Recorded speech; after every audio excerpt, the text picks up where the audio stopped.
चेतः कमलवनबालातपरुचिम्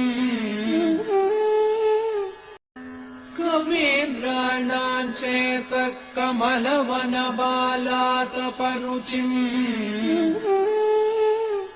भजन्ते ये सन्तः कतिचिदरुणामेव भवतीम् भजन्ते ये सन्तः कतिचिदरुणामेव भवतीम् विरिञ्चि प्रेयस्यास्तरुणतरशृङ्गारलहरी विरिञ्चि प्रेयस्यास्तरुणतरशृङ्गारलहरी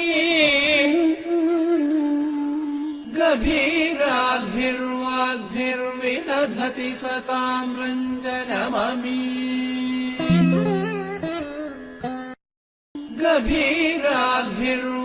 गभीराभिर्वाग्भिर्विदधति सतां रञ्जनममी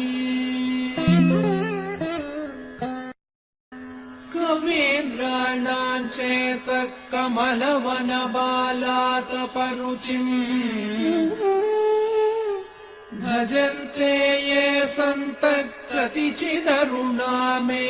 भवतीम्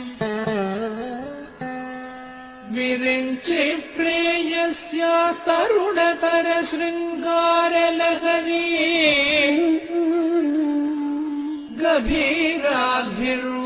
गभीराभिर्वाग्भिर्विदधति सतां रञ्जनममी